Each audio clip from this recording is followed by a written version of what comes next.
Hello students, welcome to the best coaching classes.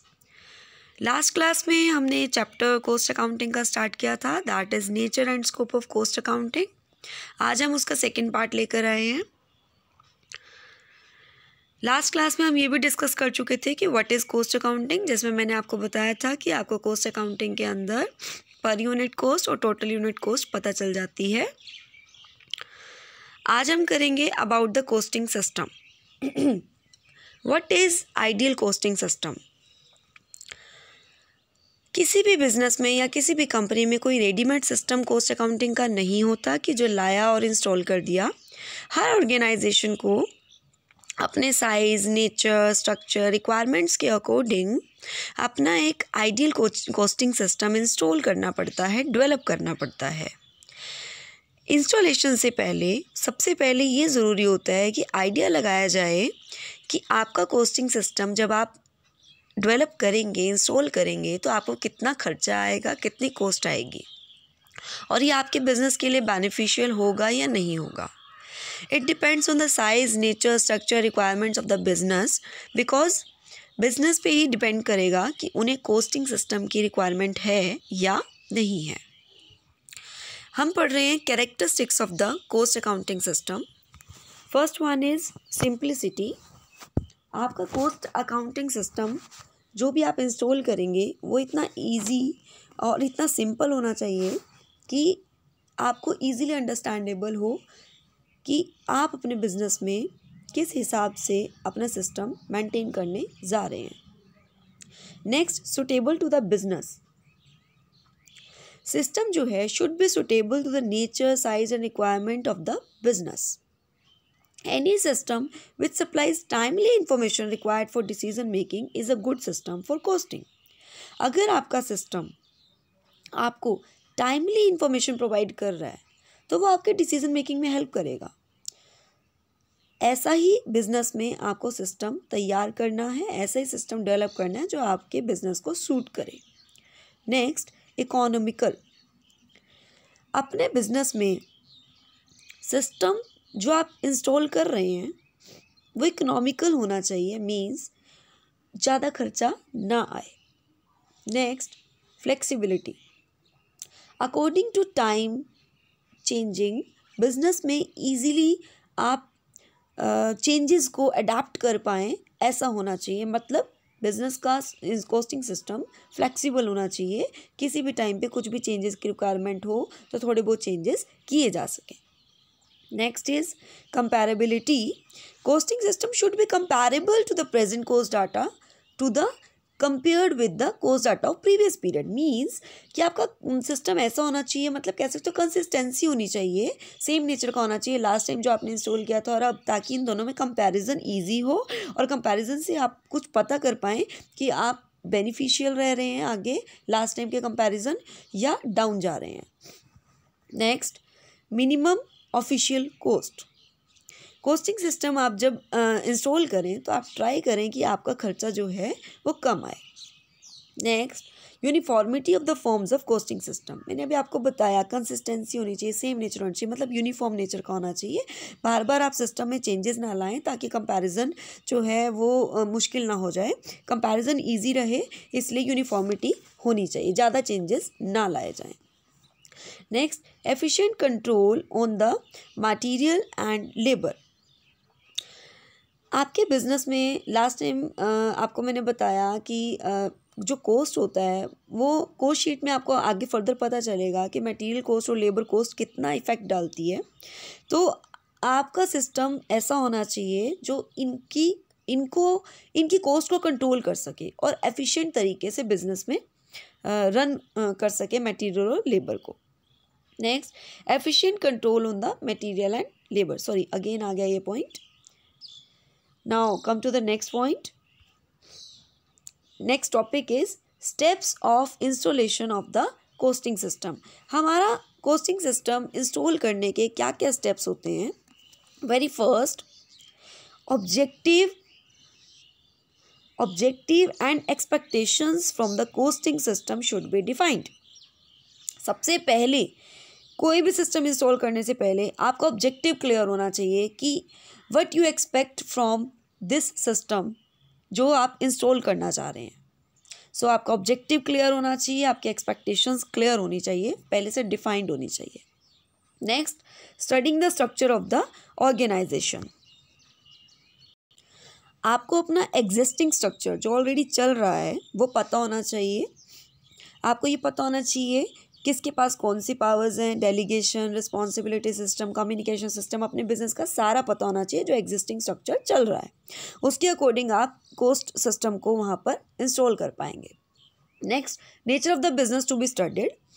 आपको ये study कर लेना चाहिए कि आपका बिजनेस किस नेचर के प्रोडक्ट में डील कर रहा है, आपका सिस्टम में किस तरह का कॉस्टिंग सिस्टम रिक्वायर्ड है।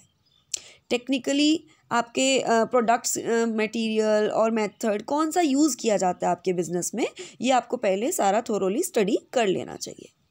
Next is reporting system. को सिस्टम जो है वो पूरी तरह से कंसर्न्ड होता है कि इंटरनल वर्किंग आपके बिजनेस की, आपके प्रोडक्शन डिपार्टमेंट की क्या चल रही है, आपकी क्विकली और रेगुलर रिपोर्टिंग हो सके कोस्ट डाटा की और अदर रिलेटेड जो भी डाटा चाहिए वो ईजिली और जल्दी मतलब आपकी रिपोर्टिंग हो सके, ऐसा सिस्टम आपको इंस्टॉल करना है। Next, cooperation and support of the staff. आपको कोस्टिंग सिस्टम सक्सेसफुल करने के लिए बहुत ज़रूरी है कि आपकी जो टॉप मैनेजमेंट है या मिडिल लेवल है या लोअर लेवल है, हर स्टाफ की तरफ से आपको सपोर्ट मिले।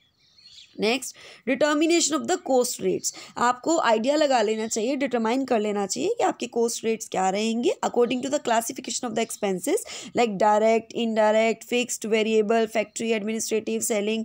ये आपको मैं क्लासिफिकेशन ऑफ कोस्ट में बताऊंगी कि आपको इन सब कोस्ट का आइडिया लगा लेना चाहिए।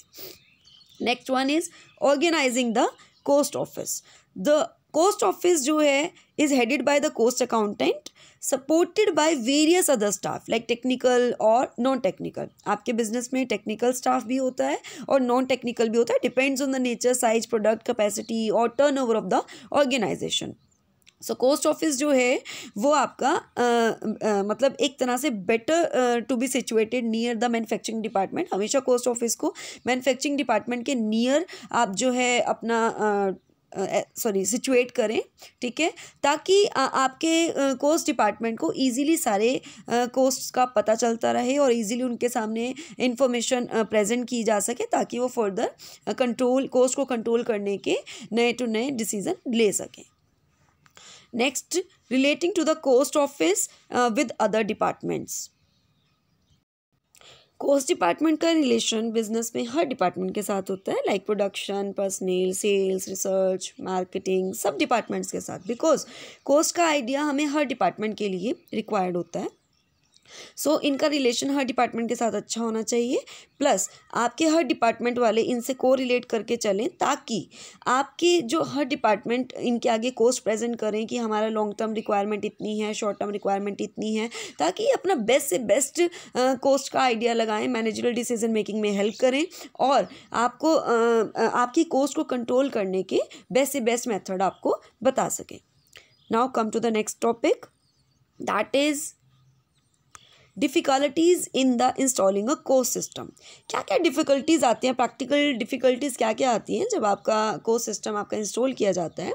First one is lack of support from the management at the top level.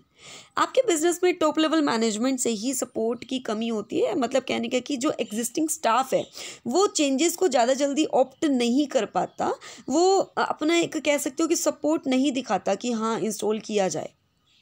Next one, opposition by existing staff. जितना भी एग्जिस्टिंग स्टाफ है वो भी इसके खिलाफ हो जाता है, वो मतलब चाहता नहीं है कि इंस्टॉल किया जाए। मतलब कोई भी बिजनेस में जितने भी एम्प्लॉयज़ होती हैं वो चेंज को ईजिली नहीं एक्सेप्ट करना चाहते, बस इससे थोड़ा सा चेंजेस आ जाते हैं, थोड़ा सा सिस्टम में चेंजेस आ जाते हैं। आपको रिपोर्ट्स टाइमली देनी पड़ती हैं कोस्ट के रिगार्डिंग, आपके कितना खर्चा आया है, क्या है, बीच में थोड़ा इंटरफेयर स्टार्ट हो जाता है। दैट्स वाई जो हमारा ऑलरेडी स्टाफ होता है जिनको इस चीज़ की मतलब कह सकते हो कि एक आदत नहीं होती, हैबिट नहीं होती, वो चेंजेस को इजीली एक्सेप्ट नहीं कर पाते और वो इसके अगेंस्ट खड़े हो जाते हैं या फिर बिजनेस में इंस्टॉल नहीं करना चाहते। तो ये डिफ़िकल्टीज़ आती हैं हमारे बिजनेस में कोस्टिंग सिस्टम को इंस्टॉल करने में। Next, non cooperation by the other staff. Again वही सेम पॉइंट, हर स्टाफ की तरफ से कोऑपरेशन नहीं मिल पाता।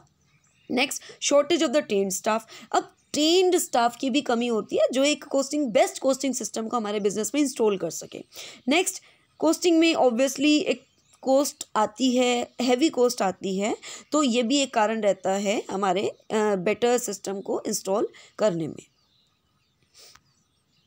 Next one is steps to overcome difficulties. आप डिफ़िकल्टीज़ को कैसे मतलब ओवरकम कर सकते हैं, कम कर सकते हैं, उसके लिए क्या स्टेप्स उठाए जा सकते हैं। First, support from the top management should be taken in confidence. आपको क्लैरिफाई करना है कि मतलब हमारे बिजनेस में कॉस्ट अकाउंटिंग सिस्टम की ज़रूरत क्यों है, हमारे बेस्ट के लिए है, उनके बेस्ट के लिए, ये उन्हें अच्छे से समझाया जाए, उन्हें कॉन्फिडेंस में लिया जाए। Next one, explain importance of the system. Again importance बताई जाए सिस्टम की। आप सिस्टम की उन्हें इंपॉर्टेंस बताएं, ठीक है। Next, proper training system should be introduced. आपको ट्रेनिंग सिस्टम रखना चाहिए अपने बिजनेस में ताकि मतलब सबको ट्रेन किया जा सके और अदर डिपार्टमेंट्स के अकॉर्डिंग भी ट्रेनिंग दी जा सके और ये भी बताया जा सके कि कॉस्टिंग सिस्टम की ज़रूरत क्यों है।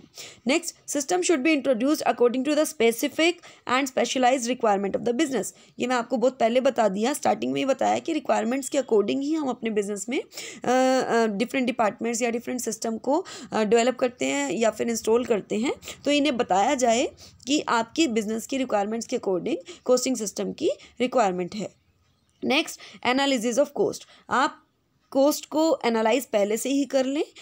मैंने आपको भी बताया डिफ़िकल्टीज़ में कि बहुत इंस्टॉलेशन में कॉस्ट आती है, तो आप पहले से एनालाइज करें। जैसे आप एक मार्केट में एक प्रोडक्ट भी लेना चाहते हो ना, तो आप डिफरेंट शॉप्स पे विज़िट करते हैं और आप देखते हैं कि कहाँ पर आपको कॉस्ट कम आएगी, कहाँ पर आपको थोड़ा फ़ायदा ज़्यादा होगा। तो ऐसे ही इंस्टॉल करने से पहले आप प्रॉपर कॉस्ट को एनालाइज कर लें, कहाँ कहाँ से कॉस्ट आप कंट्रोल कर सकते हैं उसे भी पहले से ही एनालाइज कर लें ताकि आपको कॉस्ट कम आए। Next one is difficult contribution of the cost accounting to the management. Cost accounting का मैनेजमेंट के लिए क्या कॉन्ट्रीब्यूशन रहता है उसके बारे में हम पढ़ेंगे। First one is planning.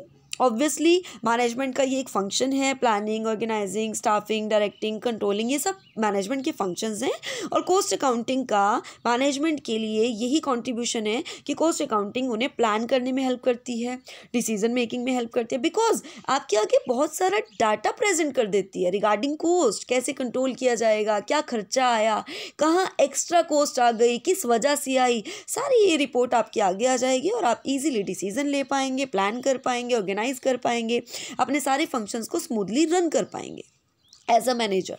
So control करना भी इजी हो जाएगा, ठीक है। आपको डेविएशंस पता चलेंगे तो आप कंट्रोल इजी कर पाएंगे। आप ये पता लगा पाएंगे आपके कौन से रिसोर्सेज को बेटर यूटिलाइज नहीं किया गया, नेक्स्ट टाइम वो उन्हें आप बेस्ट यूज़ करेंगे। परफॉर्मेंस रिपोर्ट आप टाइमली प्रिपेयर कर पाएंगे, कॉस्ट ऑडिट में हेल्प हो पाएगी और अपने बिजनेस को एक्सपैंड कर पाएंगे ईजिली, नेक्स्ट डिसीजन बेटर ले पाएंगे। Thank you and have a nice day. अगर आपको वीडियो पसंद आई प्लीज़ लाइक कीजिएगा, शेयर कीजिएगा एंड ज़्यादा से ज़्यादा चैनल को सब्सक्राइब कर लीजिए ताकि फर्दर वीडियोस के अपडेट्स आपको टाइमली मिलते रहें। Thank you.